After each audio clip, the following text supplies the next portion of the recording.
ये आकाशवाणी है। अब आप लवलीन निगम से समाचार सुनिए। प्रधानमंत्री नरेंद्र मोदी ने कोविड-19 के विरुद्ध संघर्ष के साथ साथ अर्थव्यवस्था दोबारा शुरू करने के महत्व पर जोर दिया है। श्री मोदी ने सुझाव दिया कि जन स्वास्थ्य सुरक्षित रखने और आर्थिक गतिविधियां पुनर्जीवित करने के बारे में द्विस्तरीय रणनीति पर ध्यान देने की जरूरत है। प्रधानमंत्री कल कोविड-19 की स्थिति के बारे में वीडियो कॉन्फ्रेंस के माध्यम से मुख्यमंत्रियों के साथ बातचीत कर रहे थे। श्री मोदी ने कहा कि 25 मार्च से राष्ट्रव्यापी लॉकडाउन के सकारात्मक परिणाम आए हैं और इससे हजारों लोगों का जीवन बचाने में सफलता मिली है। प्रधानमंत्री ने अर्थव्यवस्था पर ध्यान देने की आवश्यकता पर जोर दिया। स्वास्थ्य मंत्रालय ने उन लोगों को घरों में ही अलग से रहने के दिशा निर्देश जारी किए हैं जिनमें कोविड-19 के बहुत कम लक्षण हैं या उनके लक्षण पहले चरण में हैं। जिन मरीजों को अलग रहने की आवश्यकता है उनके पास घरों में ही अलग से रहने का विकल्प होगा। घरों में अलग से रहने के दौरान इस व्यक्ति और अस्पताल के बीच संपर्क बनाए रखना जरूरी है।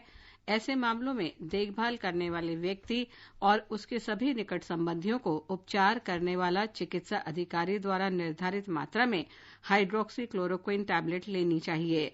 उन्हें मोबाइल पर आरोग्य सेतु ऐप भी डाउनलोड करने की आवश्यकता है। केंद्रीय ग्रामीण विकास और पंचायती राज मंत्री नरेंद्र सिंह तोमर ने स्वामित्व योजना के विस्तृत दिशा निर्देश जारी किए हैं।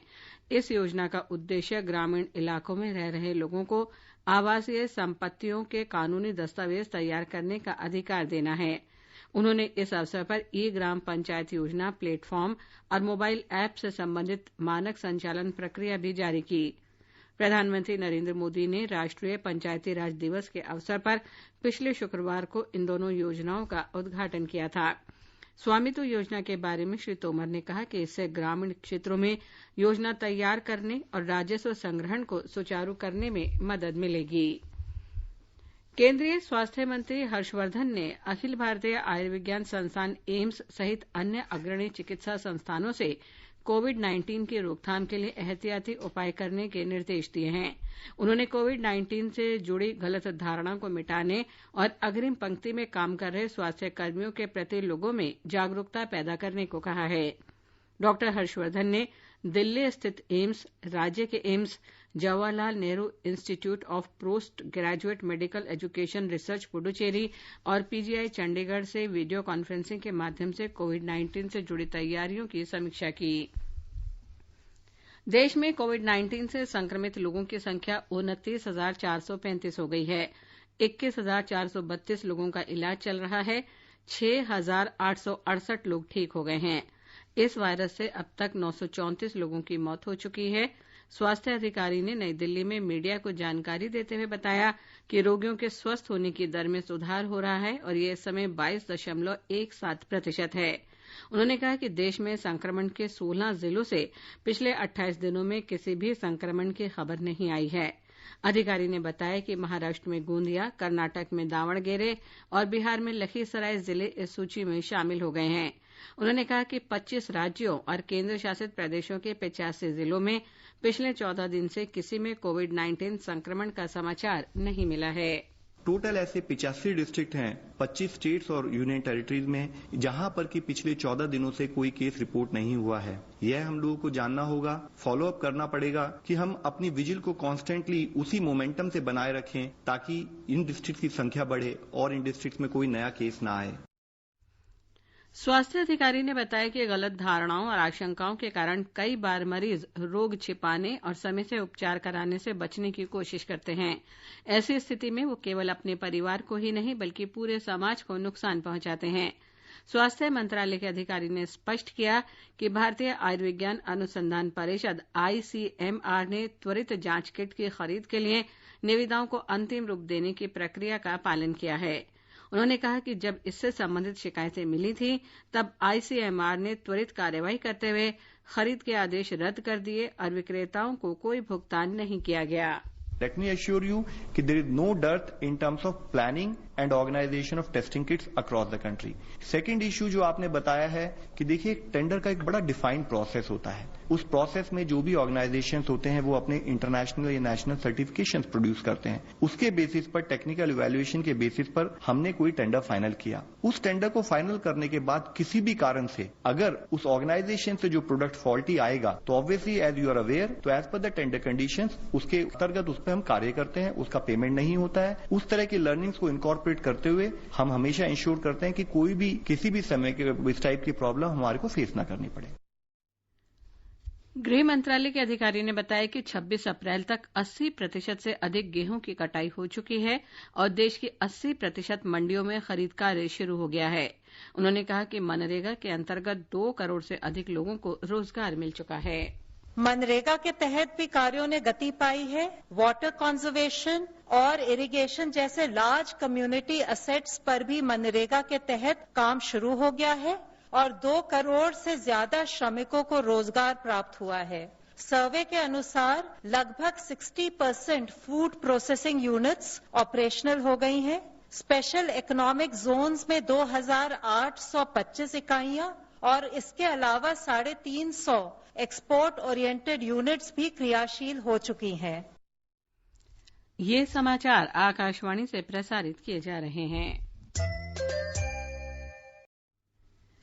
भारतीय आयुर्विज्ञान अनुसंधान परिषद आईसीएमआर ने कहा है कि अब तक देश के विभिन्न सरकारी और निजी प्रयोगशालाओं में कोविड-19 जांच के लिए 7,16,733 नमूनों का परीक्षण किया गया है। आईसीएमआर सरकारी और निजी प्रयोगशालाओं को मंजूरी देकर अपने परीक्षण केंद्रों की संख्या में लगातार वृद्धि कर रहा है। अब तक 283 सरकारी और 94 निजी प्रयोगशालाओं को कोरोना संक्रमण जांच की अनुमति दी गई है। केंद्रीय माध्यमिक शिक्षा बोर्ड सीबीएसई 10वीं और 12वीं कक्षा की बाकी बची परीक्षाओं को लॉकडाउन के बाद आयोजित करेगा। केंद्रीय मानव संसाधन विकास मंत्री रमेश पोखरियाल निशंक ने कल ये जानकारी दी। मानव संसाधन विकास मंत्री ने अभिभावकों को परामर्श दिया कि बच्चों को दिन भर पढ़ने के लिए मजबूर न करें और अपनी इच्छा से पढ़ने दें। उन्होंने बताया कि जो परीक्षाएं हो चुकी हैं, सीबीएसई उनका मूल्यांकन जल्दी ही आरंभ करेगी।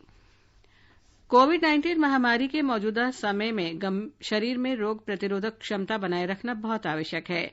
नई दिल्ली में लेडी इरविन कॉलेज में खाद्य और पोषण विभाग की निदेशक डॉक्टर अनुपा सिद्धू ने कहा कि लोगों को जंक फूड से बचना चाहिए और ताजा तथा अच्छी तरह पका हुआ भोजन लेना चाहिए।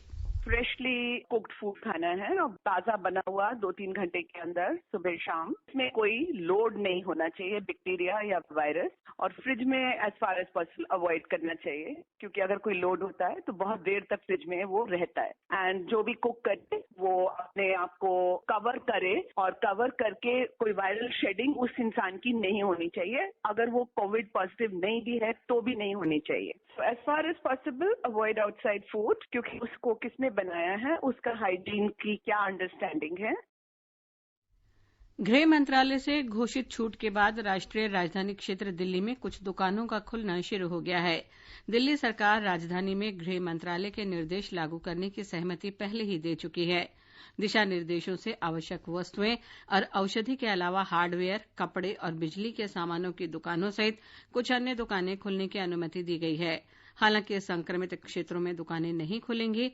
दिशा निर्देशों में यह स्पष्ट कर दिया गया है कि सुरक्षा संबंधी सभी नियमों का पालन किया जाना जरूरी है। दुकानदारों को अपने 50% कर्मचारियों को काम पर बुलाने को कहा गया है।